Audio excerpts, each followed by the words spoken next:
Captain Jake Morrison stood on the bridge of the UES Liberty and looked out at the stars. He had been dreaming of this moment his whole life. After 50 years of building ships and learning about space, humans were finally ready to meet other beings from different worlds. The Liberty was not the biggest ship ever built, but it was the best humanity could make. 200 crew members worked on the ship. They had scientists, soldiers, doctors, and engineers. All of them wanted to make a good first meeting with aliens. "Captain, we are getting close to the meeting point," said Lieutenant Amy Carter. She was the ship's diplomat. Her job was to help humans talk with aliens without starting fights. "Good," Jake said. "Are you ready for this, Amy?" Amy smiled, but Jake could see she was nervous. "I've been studying alien languages for 2 years. I think I can talk with them, but I do not know what they will be like." Commander Ben Rodriguez walked over to them. He was in charge of keeping the ship safe. "Captain, my security team is ready. We hope we will not need to fight, but we are prepared." Jake nodded. Through the big window, he could see a huge space station.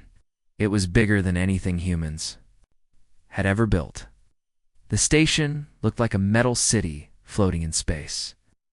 Lights blinked all over it. Ships from many different worlds moved around it like busy insects, far away. On the space station called Nexus Prime, alien beings watched the human ship arrive. Commander Zexai of the Vortani Empire sat in a tall chair and looked at the screens. His skin was blue, and he had 4 arms. His eyes were large and yellow. "Look at that tiny ship," Zexai said to the other aliens around him. "These humans think they can talk with us as equals. How funny." General Thok stood next to him. Thok was from the Krillian people.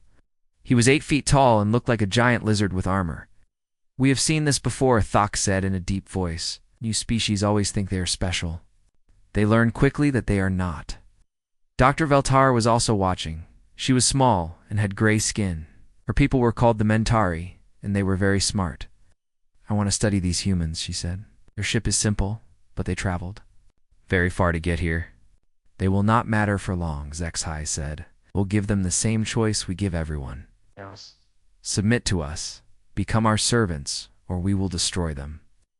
On the station's main deck, more aliens waited. There were tall ones and short ones. Some had fur, some had scales, some had smooth skin. But they all had one thing the same. They all served the Galactic Coalition. The Coalition controlled most of the galaxy. Every new species had to join them or die. The Liberty docked with the station. Jake put on his best uniform. Amy carried a bag with gifts from Earth. Ben stayed close to them with 2 other security officers. They walked through the stations, corridors, and saw amazing things. The walls showed pictures from different worlds. Plants from many planets grew in gardens. But Jake noticed something else.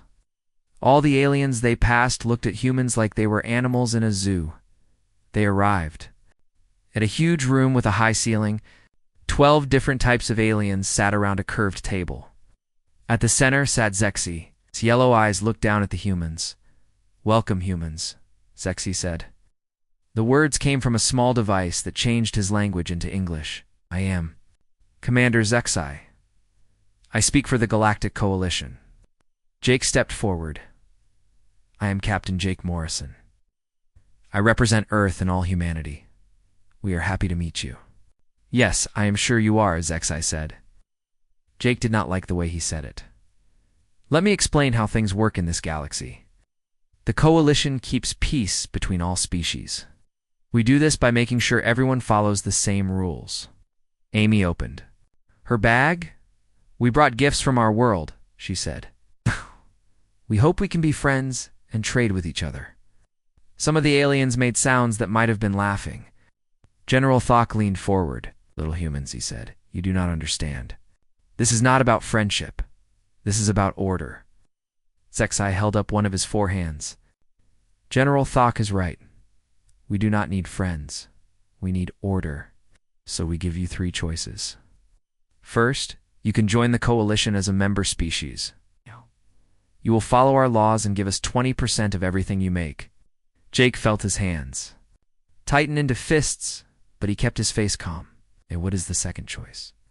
"The second choice is to become a tributary species. You will follow our laws and give us 50% of everything you make. In return, we will protect you. And the third choice? Amy asked, though Jake could tell she already knew the answer. The third choice is war, General Thok said.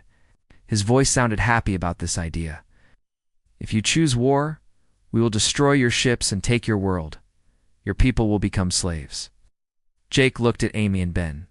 They had talked about this moment many times during their long trip to the station. Earth's leaders had given Jake clear orders about what to say. These are interesting options, Jake said slowly. But I need to talk with my people before I can give you an answer. Dr. Veltar spoke for the first time.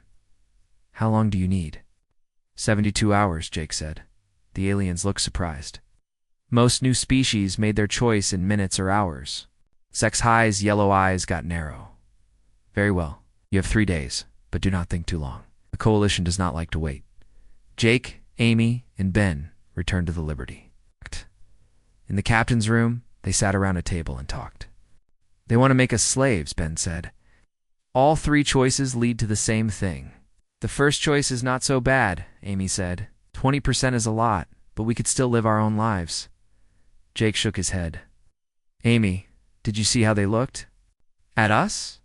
Did you hear how they talked? They think we are animals. If we say yes to any of their choices, we will never be free again. So what do we tell them? Ben asked. Jake smiled, but it was not a happy smile. We tell them what the president told us to tell them. Tell them no. Amy looked worried. Jake, did you see how big this station is? Did you see how many ships they have? If we say no, they will destroy Earth. Maybe, Jake said. But if we say yes, they will destroy us slowly instead of quickly. At least this way, we die as free people. Ben nodded. The president was right. Better to die fighting than live as slaves. For 3 days, the humans stayed on their ship. They sent messages back to Earth. They told their leaders what the aliens wanted. Earth sent back one message: do what you think is right.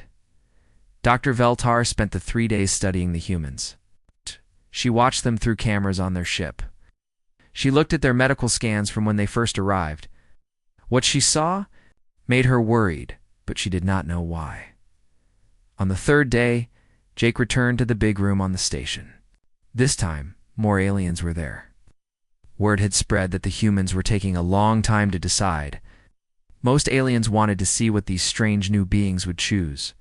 Zexai looked down at Jake. Well, human, what is your answer? Straight and tall. His voice was clear and strong. Commander Zexai, we thank you for your offers. But we must respectfully decline all 3 options. The room became very quiet. General Thok leaned forward. You decline? You choose death? No, Jake said. We choose a 4th option. We want to be friends and trade partners. We want to respect each other as equals. We do not want to rule you, and we will not let you rule us. For a moment, no one spoke. Then Zexai began to laugh. Soon, all the aliens were laughing, except Dr. Veltar. She was still studying the humans and feeling more worried. Equals, Zexai said when he stopped laughing. You have 1 small ship. We have millions. You have 200 people here. They have billions. How can you think you are our equals? Jake looked around the room at all the laughing aliens. Because we are human, he said simply. Nobody understood what he meant. Not yet. But they would learn soon enough. 3 weeks passed after Jake Morrison and his crew returned to Earth. On Nexus Prime, the alien leaders met to talk about the humans. They could not understand why anyone would say no to all 3 choices. They are just confused, Commander. Zexai said to the other aliens, we need to show them what happens when species do not listen to us. General Thok hit the table with his big fist. I agree. We should destroy one of their ships. Then they will understand. Dr. Veltar sat quietly in the corner. She had been studying the data from the human visit. Something about their body scans worried her, but she could not figure out what it was. We will start small, Zexai decided. We will stop their ships from moving around space. We will take some of their people. When they see we are serious, they will change their minds. Admiral Korth commanded the coalition fleet near human space. He was a Dindari, which meant he looked like a tall tree with arms and a face. His people were known for being very good at space battles. Send 20 ships to block the human trade routes, Admiral Korth ordered his officers. If any human ships come by, take them. Do not hurt the humans yet. We want them to surrender, not die. The coalition ships moved to the edge of human space. They waited near the jump points where human ships traveled between star systems. It did not take long before human cargo ships appeared. The first ship they caught was called the Denver. It carried food and medicine to human colonies. Captain Tony Hayes commanded the ship with a crew of 30 people. Unknown ship. This is Coalition Patrol Unit 7, came a voice over the radio. Stop your engines and prepare to be boarded. Captain. Hayes looked at his crew. What do you think, people? Should we do what they say? Captain, said his engineer, Mary Kim. We have families on the colony worlds. They need this food and medicine. I know, Hayes said. But if we fight, they will. Probably kill us all. Hayes made his choice. Coalition ships. This is Captain Hayes of the Denver. We surrender. The aliens took the Denver and 2 other cargo ships. They moved the human crews to prison ships and sent a message to Earth. The message was simple. Give us your answer, or we will take more ships. On Earth, President Helen Grant met with her top military leaders. General Paul Mitchell commanded all of Earth's space forces. Secretary Kate Turner was in charge of defense planning. They have 90 of our people, President Grant said. What can we do? We can send ships to get them back, General Mitchell said. We have been building warships for 10 years, getting ready for this day. Secretary Turner looked at the star. Charts on the table. The coalition has hundreds of ships in that area. We can only send 12 ships without leaving Earth undefended. 12 ships against hundreds? President Grant asked. Yes, ma'am, General Mitchell said. But our ships are new, and our crews are ready to fight. Sometimes it is not about how many ships you have. It is about how hard you are willing to fight. President Grant thought for a long moment. Send the ships. Captain Lisa Park commanded the UES Defender, Earth's newest warship. She had 11 other ships with her as they jumped into the system where the coalition held. The human prisoners. This is Captain Park of the Earth Defense Force, she said over the radio. You have taken our civilians. Return them now. Admiral Korth could not believe what he was hearing. Humans, you have 12 small ships. I have 200. Surrender now, and we will not hurt you, Admiral Captain Park said calmly. You took our people from their ships while they were carrying food and medicine to families. We want them back. You can give them to us, or we can take them. The aliens on Admiral Korth's ship started laughing. 200 ships against 12 seemed like a joke. Attack the human ships, Admiral Korth ordered. Try not to destroy them all. We want some alive to show Earth what happens when they do not listen. Coalition ships moved forward in a big group. This was how they always fought battles. Their ships were bigger and stronger than human ships, so they just flew straight at enemies and shot them with powerful weapons. But Captain Park had a different plan. All ships begin pattern delta, she ordered. The human ships split up and moved in different directions. Instead of flying straight at the alien ships, they jumped in and out of hyperspace in short bursts. The aliens had never seen anyone fight this way. What are they doing? Admiral Korth asked his officers. They keep disappearing and appearing in new places, one officer said. Our guns cannot lock onto them.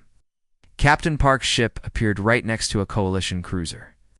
Before the aliens could react, the Defender fired all its weapons at close range. The alien ship exploded. At the same time, the other human ships were attacking from different directions. They used small drones that flew into alien ships and exploded.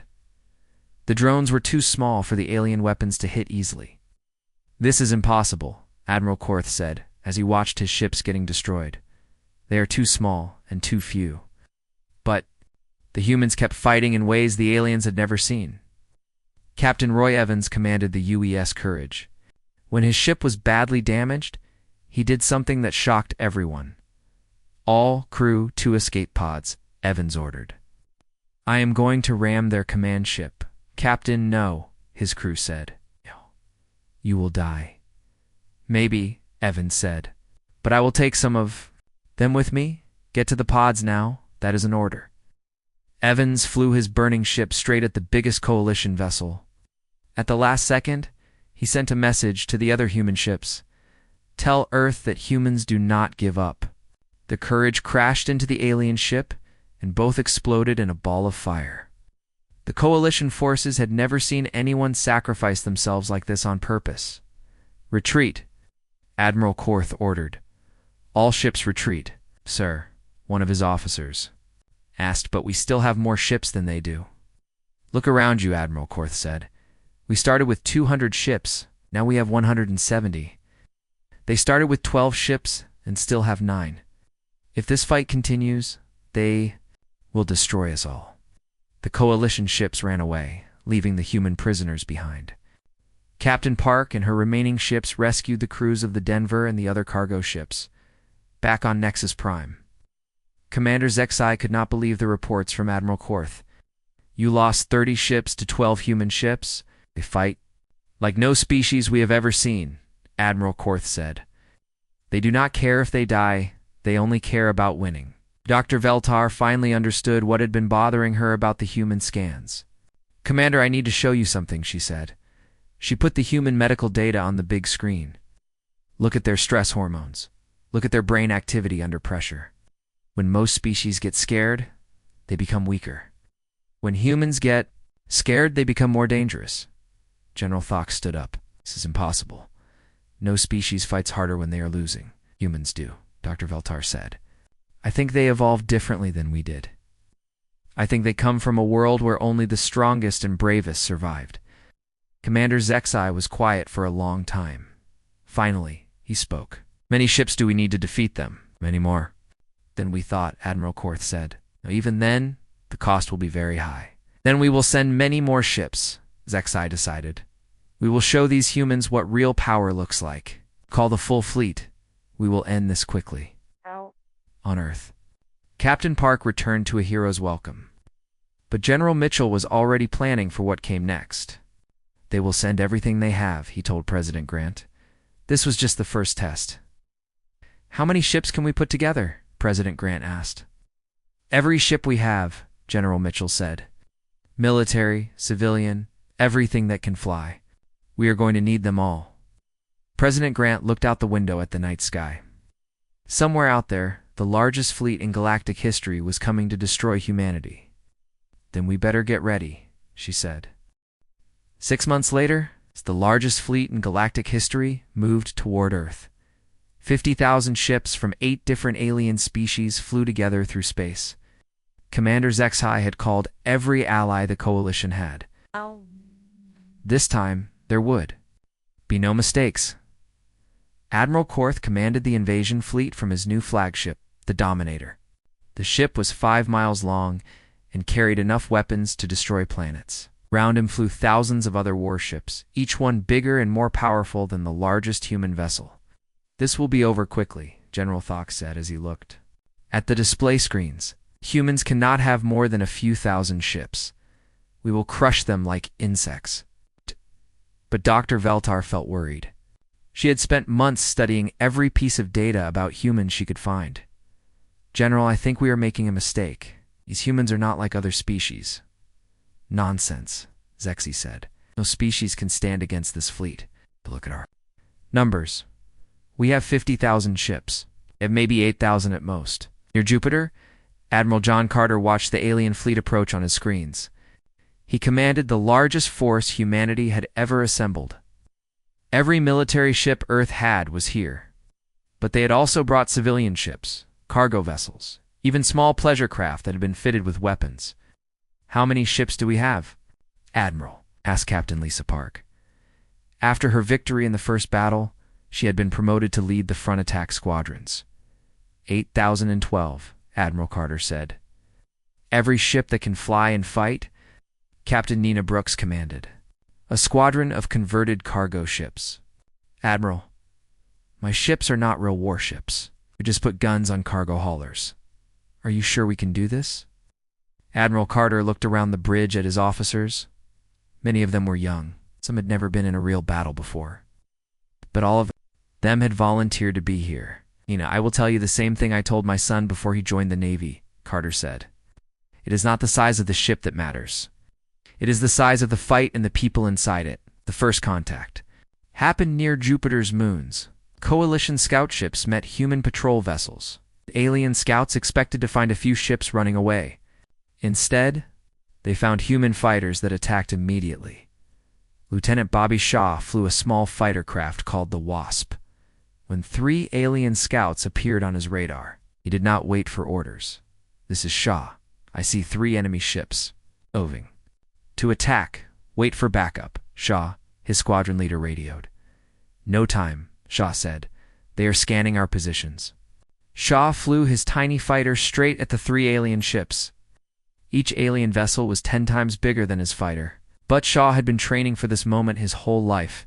He fired his missiles and then flew between the alien ships, making them shoot at each other while trying to hit him. When his weapons were gone, he rammed his fighter into the engine of the largest alien ship. "Tell my mom I did my duty," Shaw said over the radio just before the explosion. The 3 alien scouts were destroyed, not before they sent a message to Admiral Korth. The message was simple. Humans are here, and they are fighting. "Begin the attack," Admiral Korth ordered. "All ships, advance on Earth." The Coalition fleet moved forward like a metal storm. Their ships darkened the space around Jupiter as they flew toward the inner planets. It looked like nothing could stop them. But Admiral Carter had a plan. "All civilian ships, fall back to Mars orbit," he ordered. "Military vessels, begin Operation Hammer." The human military ships did not fly out to meet the alien fleet. Instead, they hid behind Jupiter's moons and asteroids. When the alien ships came close, the humans attacked from all sides at once. Captain Roy Stevens commanded the battleship Washington. "Fire everything," he ordered his crew. "Do not save ammunition. We will not get a second chance." The Washington and 50 other human warships appeared from behind Jupiter's largest moon. They fired every weapon they had at the front of the alien fleet. Missiles, lasers, plasma cannons, and nuclear torpedoes lit up space like a deadly fireworks show. The aliens were surprised by the sudden attack. Hundreds of their ships exploded before they could fight back. But they still had thousands more ships, and they began to return fire. "Human ships are attacking from multiple directions," reported Admiral Korth's tactical officer. "They are not fighting in formation." This was true. Human ships attacked in small groups from different angles. They would shoot, move, and shoot. Again, the aliens were used to big fleet battles where both sides lined up and fired at each other until one side was destroyed. "This is chaos," General Thok said. "How can we fight an enemy that does not follow the rules of war?" Admiral Korth watched as more of his ships were destroyed, because they do not care about the rules. They only care about winning. The battle spread across the entire solar system. Here Mars human civilian ships joined the fight. These were cargo haulers and passenger ships that had been given weapons. They were slow and not very strong, but they fought as hard as the military vessel's captain. Emma Davis commanded a converted passenger liner called the Freedom. Her ship used to carry tourists to see the rings of Saturn. Now it carried Marines and nuclear mines. "All ships. This is Davis," she radioed to the other civilian vessels. "We are not soldiers, but we are humans. Show these aliens what that means." Freedom flew straight into a group of alien cruisers. Davis and her crew dropped nuclear mines between the enemy ships and then tried to escape. The Freedom was destroyed. The mines exploded and took 12 alien ships with them. All across the solar system, similar scenes played out. Human ships that were outgunned and outnumbered kept fighting until they were destroyed. But each ship that died took several enemy vessels with it. Captain Nina Brooks found herself commanding the largest group of converted civilian ships. When alien forces surrounded her squadron, she made a decision that shocked everyone. "Our ships. This is Brooks. Ram the enemy vessels. I repeat, ram them." "Captain, that's suicide," one of her officers said. No, Brooks said. "Suicide is giving up. This is war." 20 human cargo ships flew directly into the alien formation. Each ship was loaded with explosives. The alien ships tried to shoot them down, The human vessels were already too close. One by one, the human ships crashed into alien vessels and exploded. The explosions were so big that they destroyed everything nearby. When the light faded, 40 alien ships were gone, along with all 20 human vessels. But the alien fleet was still too big. Even though the humans were fighting harder than anyone thought possible, there were just too many enemy ships. Admiral Captain Park radioed to Admiral Carter, "We have lost half our fleet. The aliens still have 30,000 ships." Admiral Carter looked at the battle displays. The numbers were not good, but he had one more surprise for the aliens. "All remaining ships fall back to Earth orbit," he ordered. "It is time for the final phase." The human ships that were still alive flew back toward Earth. The alien fleet followed them, thinking they were running away. But Admiral Carter was not running. He was leading them into a trap. Around Earth, hidden weapon platforms came online. Missile bases on the moon began firing. Space stations that had been disguised as civilian structures revealed their true purpose as military fortresses. But most importantly, thousands of small ships appeared from behind Earth's moon. These were not warships. They were mining craft, rescue vessels, and even personal spacecraft. Every human who could fly had volunteered to defend their homeworld. "This is Admiral Carter to all ships," he broadcast on every radio frequency. "The enemy has come to our home. They want to make us slaves. Show them why nobody fights the humans." The final battle for Earth began. Human ships, both military and civilian, threw themselves at the alien fleet with desperate courage. It was not about tactics anymore. It was about two different ideas of what life should be like. The aliens fought to conquer. Humans fought to stay free. And in space around Earth, the galaxy learned which idea was stronger. The battle around Earth lasted for 3 days. When it was over, space was filled with the wreckage of thousands of ships. The alien fleet that had seemed so powerful was broken. Of the 50,000 ships that came to conquer humanity, only 15,000 limped away from Earth. Admiral Korth sat in his damaged command chair and stared at the reports. His mighty fleet had been destroyed by humans who refused to surrender. 35,000 coalition ships were gone. The humans had lost 6,000 ships, but they had won. "How is this possible?" General Thok asked. His voice was quiet now, not loud and boastful like before. "We had so many more ships." Double quotes. Dr. Veltar looked up from her computer screen, because every human ship fought until it was destroyed. Even their cargo ships and passenger vessels fought like warships. "I have never seen anything like it." "Sir," said Admiral Korth's communication officer, "we are getting surrender demands from the humans." Admiral Korth almost laughed, but he was too tired. "Surrender demands? They are telling us to surrender?" "Yes, sir. Admiral Carter says we have 1 hour to leave human space, or they will attack our remaining ships." Admiral Korth looked at his fleet status. He still had 15,000 ships. The humans had maybe 2,000 left that could still fight. But those 2,000 human ships were moving toward his fleet like they were ready for another battle. "Retreat," Admiral Korth ordered. "All ships, retreat to coalition space." "Sir," his officer asked, "should we not fight? We still have more ships?" "No," Admiral Korth said. "These humans will fight until every one of them is dead, and they will take all of us with them. Order the retreat." 6 months later, representatives from across the galaxy met on a neutral world called Sanctuary. The coalition was in chaos. When news of their defeat by humans spread, dozens of worlds declared independence. Species that had been slaves for hundreds of years were now free. Admiral Carter, now promoted to Supreme Commander of all human forces, sat across from Commander Zexai at a large round table. Other alien leaders sat around them. But now they talked to humans as equals, not as conquered people. "The coalition offers a peace treaty," Zexai said. His voice was different now. The arrogance was gone. "We will recognize human independence. We will not attack your worlds or ships." "That is a start," Admiral Carter said, "but not enough."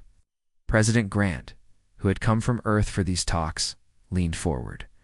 "The coalition must also free all the species it has enslaved." No more forced tribute. No more conquered worlds.